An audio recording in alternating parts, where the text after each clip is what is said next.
ദൈവത്തിൻ്റെ ഏറ്റവും പ്രിയമുള്ളവരെ, അവിടുത്തെ സമാധാനം ഞാൻ ആശംസിക്കുന്നു. ഇന്ന് കർത്താവ് നമുക്ക് നൽകുന്ന ദൂത് യോഹന്നാൻ 16:12. ഇനിയും വളരെ കാര്യങ്ങൾ എനിക്ക് നിങ്ങളോട് പറയാനുണ്ട്, എന്നാൽ അവ ഉൾക്കൊള്ളാൻ ഇപ്പോൾ നിങ്ങൾക്ക് കഴിവില്ല. എല്ലാം അറിയുന്നവരെന്നും മനസ്സിലാക്കുന്നവരും എന്നൊക്കെ നാം ഭാവിക്കുമ്പോഴും നടിക്കുമ്പോഴും ചിന്തിക്കുമ്പോഴും എല്ലാം ഒന്നും നമുക്കറിയില്ല. തൊട്ടടുത്ത് കണ്ട വലിയ വിമാനം ആകാശത്തിൽ അങ്ങനെ ഉയർന്നുയർന്ന് പറക്കുമ്പോൾ അതിനെ ഒരു പൊട്ടുപോലെയാ നമ്മൾ കാണുന്നത്. ആ വിമാനം ചെറുതായി പോയത് കൊണ്ടല്ല, അതിനെ അങ്ങനെ കാണാനേ നമുക്ക് കഴിവുള്ളൂ. അങ്ങനെയാ പല കാര്യങ്ങളും.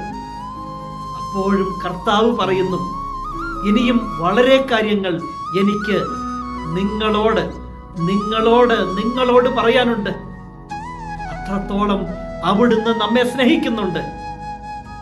പക്ഷേ ഇപ്പോൾ അതിനെ ഉൾക്കൊള്ളാൻ, മനസ്സിലാക്കാൻ നമുക്ക് കഴിവില്ല. എങ്കിൽ കർത്താവിൻ്റെ മുന്നിൽ ഒന്നിരുന്ന് കൊടുക്കാൻ സാധിക്കുമോ? അവിടുന്ന് പറയുന്നത് കേൾക്കാനായി. എപ്പോഴും ചോദിക്കുന്നവരാകാതെ അവിടുന്ന് പറയുന്നത് കേൾക്കാനുള്ള ഒരു മനസ്സ് കാണിക്കുമെങ്കിൽ അവയെല്ലാം ഉൾക്കൊള്ളാനുള്ള കഴിവും അവിടുന്ന് നമുക്ക് നൽകും.